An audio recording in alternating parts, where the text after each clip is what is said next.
Hi friends, అందరికీ నమస్కారం. Friends, America దాదాపు పరిస్థితి దారుణంగా ఉంది. అమెరికా అయితే వణుకుతోందనే చెప్తున్నారు. -40 డిగ్రీలకు చేరిన ఉష్ణోగ్రత. అక్కడ పరిస్థితి ఏ విధంగా ఉందో ఒకసారి తెలుసుకుందాము. వీడియో తప్పకుండా ఒక లైక్ చేయండి. లైక్ చేయడం ద్వారా మరింత మందికి ఇన్ఫర్మేషన్ చేరుతుంది. మరిన్ని అప్డేట్స్ కోసం ఛానల్ని సబ్స్క్రైబ్ చేసుకోండి.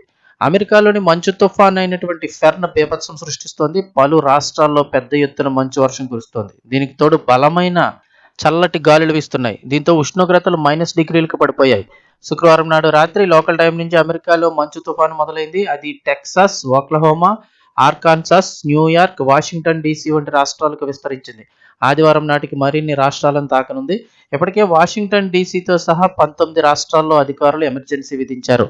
ప్రజలు ఇళ్ల నుంచి బయటికి రావద్దని హెచ్చరికలు జారీ చేశారు. మరోవైపు 8,000కు పైగా విమానాలు రద్దు చేశారు. అంటే ప్రస్తుతం ఉన్న లెక్క అయితే 13,000 పైగా రద్దు చేశారని చెప్తున్నారు. శనివారానికి సంబంధించి 3,400, ఆదివారానికి సంబంధించి 5,000 ఫ్లైట్లను క్యాన్సిల్ చేశారు. ఎయిర్ ఇండియా కూడా న్యూయార్క్, నెవార్క్ వెళ్లే విమానాలన్నింటినీ కూడా రద్దు చేసింది. ఇక ఓక్లహోమా, ఆర్కాన్సాస్ ప్రాంతాల్లో ఇప్పటికే దాదాపు ఒక అడుగు మేర మంచు కురిసింది. అంటే నిన్నటి రోజు టైంకి అయితే కనుక ఇక షికాగో వంటి ప్రాంతాల్లో చలి తీవ్రత -40 డిగ్రీలకు చేరుకుంది. జార్జియా, అలబామా, టెన్నెస్సీ వంటి రాష్ట్రాల్లో చెట్లు విరిగి విద్యుత్ లైన్లపై పడ్డాయి. దీంతో వేలాది ఇండ్లకు కరెంటు సరఫరా నిలిచిపోయింది. కాగా దేశంలో తీవ్రమైన మంచు తుఫాను కురిసే అవకాశం ఉందని అంతకుముందు వాతావరణ శాఖ హెచ్చరించింది. ఇది శుక్రవారం నుంచి ఆదివారం వరకు కూడా పలు రాష్ట్రాలకు విస్తరిస్తుందని తెలిపింది. న్యూ మెక్సికో నుంచి న్యూ ఇంగ్లాండ్ వరకు, ఈస్ట్ టెక్సస్ నుంచి నార్త్ కరోలినా వరకు కూడా విపరీతమైన మంచు కురుస్తుందని వెల్లడించింది. మంచు కారణంగా రోడ్లన్నీ బ్లాక్ అయిపోతాయని, పవర్ కట్ అవుతుందని ముందుగానే హెచ్చరించారు. దాదాపు 20 కోట్ల మందిపై ఈ ప్రభావం పడుతుందని పేర్కొన్నారు. అయితే వాతావరణ శాఖ హెచ్చరికలతో అమెరికా ప్రభుత్వం ముందుగానే అప్రమత్తమైంది. మంచు తుఫాను ఎదుర్కొనేందుకు చర్యలు చేపట్టింది. 30 సెర్చ్ టీమ్స్ రెడీగా ఉన్నాయి. 7 లక్షలకు పైగా మీల్స్, 6 లక్షల బ్లాంకెట్స్, 300 జనరేటర్లు సిద్ధం చేశామని ఫెడరల్ ఎమర్జెన్సీ మేనేజ్మెంట్ ఏజెన్సీ వెల్లడించింది.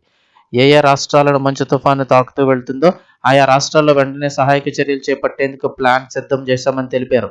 ఇక మంచు తుఫాను ఎదుర్కొనేందుకు యంత్రాంగం సిద్ధంగా ఉంది. రాష్ట్రాలతో ఫెడరల్ ఎమర్జెన్సీ మేనేజ్మెంట్ ఏజెన్సీ సమన్వయం చేసుకుంటుందని సోషల్ మీడియాలో అమెరికా అధ్యక్షుడు డొనాల్డ్ ట్రంప్ అయితే తెలిపారు.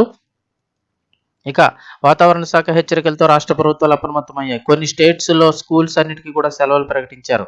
ఇల్లినాయిలోని షికాగో, టెక్సస్లోని డల్లాస్, ఫోర్ట్ వర్త్, అలాగే పెన్సిల్వేనియాలోని ఫిలడెల్ఫియా నగరాలతో సహా నార్త్, సౌత్ కరోలినా, అలాగే Michigan, Ohio, Mississippi, Virginia, Tennessee వంటి తదితర రాష్ట్రాల్లోని పలు ప్రాంతాల్లో స్కూళ్ళన్నింటినీ కూడా మూసివేశారు. కొన్ని చోట్ల అయితే ఆన్లైన్ క్లాసులు నిర్వహిస్తున్నారు.